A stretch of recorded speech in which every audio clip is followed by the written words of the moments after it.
Hello, and welcome to our overview of the OLC digital scorecards. This will give you a helpful guideline to help you begin starting with the digital scorecards from OLC. And I'm just at the OLC membership website. If you are OLC members, we do want you to log in with your username and password. That is the only way you will have access to the digital scorecards. I'm just at our homepage. I'm going to go underneath quality and consulting. This particular area is where you'll see the OLC scorecards. Now, all of these are the PDF versions that you can download from OLC. We have some at the program level. We're just going to scroll down so you can see what those look like. We have 3, the administration of online programs, administration of blended programs, and then administration of online student support. These PDFs are available to you to download. We also offer an optional handbook. If you are doing a self-review, definitely would become a handy guide for you. We explain more about the questions we're asking. We give you examples of what it should look like in practice. And we tell you what we're looking for the evidence of proof. So if you're doing a self-review, those will definitely come in handy as you go through that process. As I go through up to the quality and consulting again, we also offer a course review scorecard. This was new from OLC in March that we've developed and released the new course review scorecard. And we've had many new features being released as we're moving forward. So OLC is committed to the life cycle of continuous improvement for your faculty and staff, where it's concerned with the quality of online programs and courses. For the new course review scorecard, first of all, we wanted to develop an instrument that addresses both the design and delivery of the course. We also wanted to create a scorecard that was easily accessible to first-time instructors, but would also provide a structured pathway for continuous improvement. The new course review scorecard has 3 different sections: essential design, advanced design, and an instructor's role. So your faculty can select which section they want to review. We also hope to identify gaps that we had identified in the Every Learner Everywhere research study on existing open access scorecards. So again, this is the PDF that you can download. If you're interested here, you can go ahead and do that. And I'm going to jump over to the OLC digital format of these scorecards now. So as I mentioned, you'll need to be logged in with your username and password. This is my screen after I've logged in. You'll see up in the upper left-hand corner my name. And as I scroll down the left-hand side margin, you'll see there's a Scorecard Portal. So I'm going to go ahead and jump into the Scorecard Portal. Now that I'm here at the top, you'll see the scorecard apps. That's where I'll go up to take any of the digital scorecards where I'm filling those out. And then I can pull reports, for instance, on them. As I scroll down, you'll see handbooks, a reviewer guide, a transition guide, and the assistant GPT. This is all for the new course review scorecard, not for the program level review. The course review handbook offers detailed explanations, effective practices, and structured guidance on achieving high-quality courses. We also have a guideline for any of those that are going to be peer reviewers at your institution. It'll provide helpful tips and tricks for them as they start reviewing courses. We also have a transition guide. So if you're currently using a different scorecard or rubric from somebody else or your own institutions, and if you're interested in transitioning to OLC's new course review scorecard, this is a step-by-step planning advice and implementation tips for you. We also have the course review assistant GPT.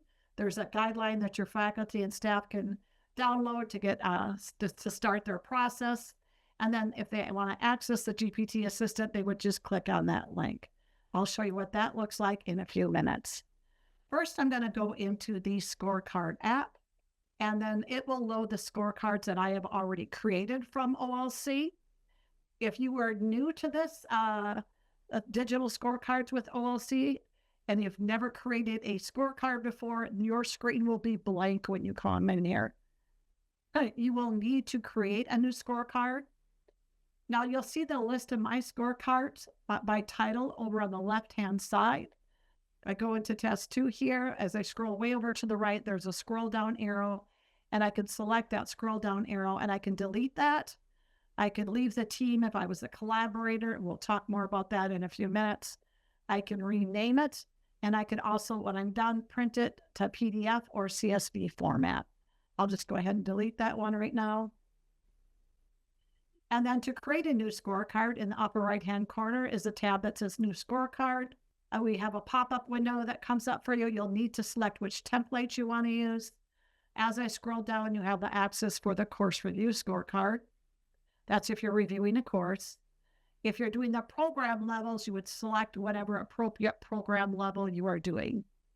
I'm going to go ahead and do the course review scorecard. Scorecard title, like I mentioned, you can name it whatever you'd like. If you want to just get in here and play around a little bit, you can definitely call it test 2. That's what I'm going to call this one. Or you could name it, normally you would name it to the name of your course that you're reviewing. But again, you can always rename it after you're done. Your organization's name will pull in at the bottom. I'm with Online Learning Consortium. And then you hit the Save button. Once you hit the Save button, it will list that scorecard on the left-hand side. You'll see I have test 2 here.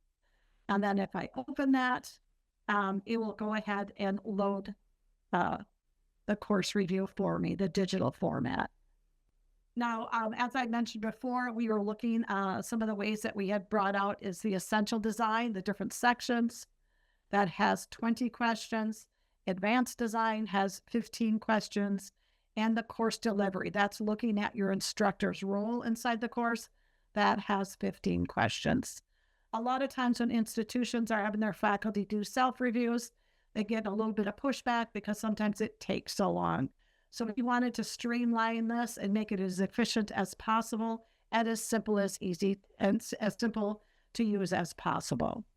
To the far right, you can see where it says collaborators. I can invite team members on my collaboration. So if I was a new faculty member and I wanted to invite somebody that had a lot of experience in online teaching and learning, I could definitely do that. I could also invite instruction designers or my manager. You could also invite the chair of your department in case they wanted to see what your faculty and staff were doing and how they're scoring. To invite a collaborator, you simply click on Invite Team Member. It brings up a pop-up window. We need to give that person a role. So I would be the author because I'm starting this self-review. The other options would be Observer. If I select Observer, they're only being able to see what I am doing.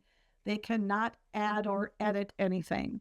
If I select Co-author, then I have some other section permissions. The co-author has the same rights as the author, so they can change anything, upload different things to it if they'd like.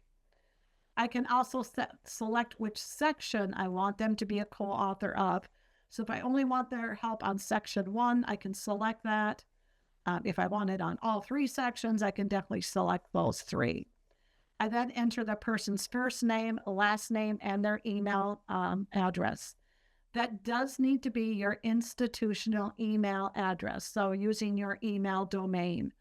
Our system looks at the domain when you log in, and that's how we determine who has OLC, all of the OLC rights or not, and access to all of our resources. So if you created one with a Gmail account, please contact our customer support department, and they will help you get that fixed. From here, we would just hit the Save button, and that will then send that person an email letting them know that they've been invited to be a collaborator on this self-review. Now, the OLC self-reviews for the program level and courses are all available to you and included with your membership fee. So there is no additional fee for you to do a self-review. When I jump into start the self-review, I can go into the essential design. I'll go into there first. This is what OLC considers to be essential, what needs to be as essential to be considered a quality online course. It'll list all of the questions for you so you can see those ahead of time, and you can also see my progress. So we are at the actions underneath a little eyeball level. This is called the preview level. And as I mentioned, there are 20 questions here. If I hit the pencil, I can then edit this scorecard, and this will begin actually my review. So it's going to load the first question. Learning objectives and our outcomes are specific, measurable, and clearly defined. I need to give myself a score, and the scoring rubric is listed below. 0 is developing, 1 accomplished, and 2 exemplary. I'm going to say was accomplished. Once I do that, as you scroll down, there's an area for answer. I need to write a summation here as to why I feel that I have accomplished this, or why I feel it's included in my course. Scrolling down a little bit farther, when I'm done with that, there's an area for comments. And then there's an area for submitted files where I can upload my evidence of proof. That can be a short video, a screenshot, a copy of your syllabus, copy of something else from your course that you have that you can upload to us. As I scroll over to the far right, you'll see that description area. We talk about the question a little bit, the research around that. And then as I scroll down, we give you strategies for achieving this objective. When you're done with this question, you hit save and continue. It will load the next question in sequence for you. And again, you go through that same process. The essential design has 20 questions, as I mentioned before. When we're done with that, if I go back to my scorecards again, as I mentioned before, we could go in and print a PDF copy of that or a CSV copy of that.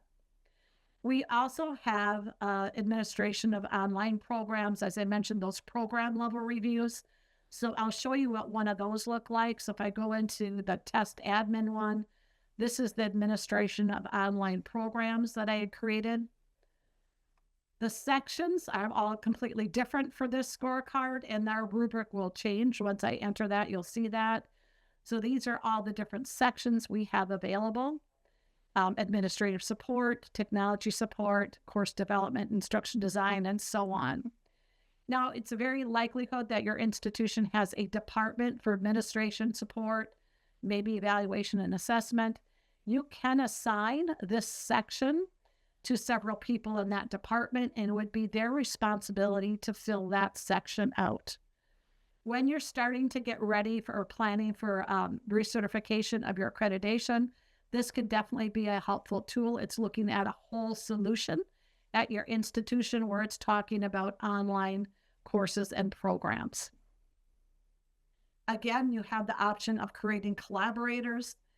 If you want to pull this all together, you'll just need to make sure that you are listed as a co-author on all of these sections. And then that way, when everyone is done with their section, you could then print that to PDF or CSV format. If I open the first section, it's going to be very consistent, like our course review, ask you the question. Again, we're at the preview level here. If I hit the pencil, it will give me that editing rights. So here's the first question. I give myself the score of developing. I need to type my summation below as to why I feel that's the score I deserve. There's areas for comments, and then I would need to upload my evidence of proof. On the far right is where we'll talk again a little bit more about the question. And then we also highlight that handbook that I talked about before that is optional for the program level. That handbook will give you the information that you would need of what we're looking for that evidence of proof. You would just hit save and continue as you go through that whole program level review. Now, as I mentioned before, the self-reviews are available from OLC with your institutional membership, and they are unlimited. I'm going to go next into our, back to that scorecard app, and I'm going to show you what that course review assistant GPT looks like. So I'm going to go into access the course review assistant GPT, and you'll see here the screen says OLC course review assistant listed here, created by Phil Denman, our director of scorecards. As I scroll down, you'll see we have tiles here. Those are some options. If they're new to this, they just wanted, a little bit more information about what this tool can do for them, they can go ahead and select any of those pre-selected tiles if they like, or they can simply start asking different questions. So you can see, walk me through a full course review step by step. evaluate the syllabus using the OLC scorecard, help me improve my course's weakest areas, and show me what this tool can do. So the Course Review Assistant GPT is really designed for faculty and instructors, instructional designers, professional development leads, administrators and accreditation leads, and instruction design and graduate students. What really makes the tool unique is it guides users dynamically through the scorecard, objective by objective, explain rubric levels clearly with AI-powered course examples and coaching. It suggests design strategies based on goals or challenges. It encourages reflection through personalized feedback, and it can create training modules and curriculum plans for ongoing professional development. It's really more than a rubric assistant. It's a design coach, a training generator, and an evidence portfolio builder all built into one.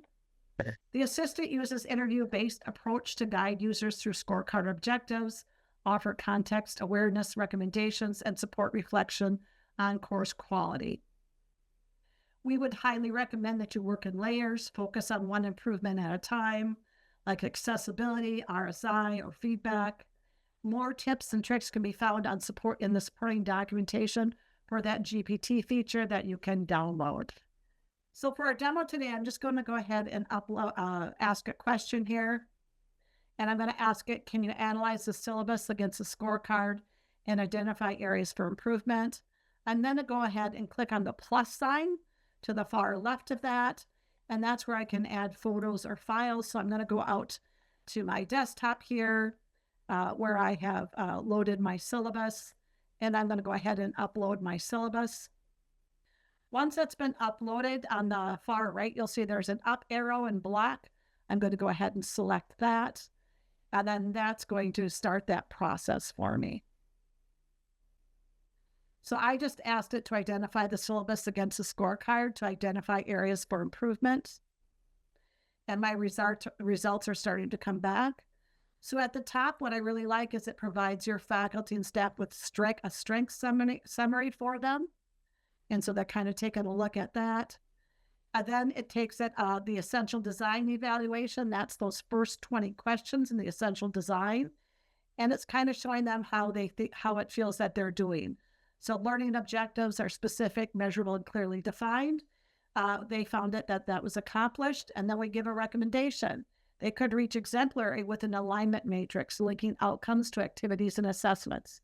So you do have some faculty that will just want to make sure that they are meeting the standards. And then you will have others in your faculty group that will want to be more at that advanced level. So it's giving them the option for both. And like here, again, with that recommendation, provides that continuous improvement model for them. As I scroll down, there may be areas where it will tell them that it's not applicable because we just uploaded a syllabus. So if it's trying to check media, we don't really have any media in there. So as we look down, as I scroll down here, course schedule includes due dates. And then here it said not applicable for that area. As I scroll down, we also look at the advanced design evaluation. This is a partial evaluation of it. And it shows me how we're tracking there. And then it also provides me with a priority actions table. So high priority, it says to add info on technical support resources, common tech troubleshooting, include rubrics for all assessments in the LMS or the syllabus. And then it also gives me the medium and low level. As I scroll down a little bit farther, it comes back and asks me that next steps and follow-up. So we're looking at, to proceed with a more complete review, it's going to recommend that I upload or describe additional course artifacts from Canvas or from whatever LMS you're using. You would extract that data and then upload it into the GPT. And then if the syllabus represents a new or revised course, we can also assess your alignment with advanced design features like UDL, if that's something you're interested in. And then again, it's going to ask you, what would you like to continue uploading more artifacts for a full diagnostic or focus on building an improvement plan from this initial review? You could then go ahead and ask it more questions depending on what you're doing. As I scroll back up towards the top, in the upper left-hand corner, There is a scroll down arrow there that I can click, and I can always start a new chat module. Your faculty will need to have access to the free version of ChatGPT, or they could have a paid version in order to use this assistant. As I go back to our assistant, if I wanted to just have a demo of what this tool could do for me, I could click on show me what this tool could do, or I could also just type in at the bottom, demo, and then it will provide a demo of what this tool would be able to do for me. So for some of your faculty, that might be a good way for them to start off, just so they understand how they might be able to use this tool. Again, as I mentioned before, we don't recommend that you upload your entire course and then have it review your course. Putting that much data into that, sometimes ChatGPT is not the most efficient way of using it. We do recommend that you focus on layers for improvement. For an example, with the accessibility changes that are coming on board in April of 2026, checking your courses and your syllabus to make sure that it's meeting those standards is definitely a good way to start off using the tool.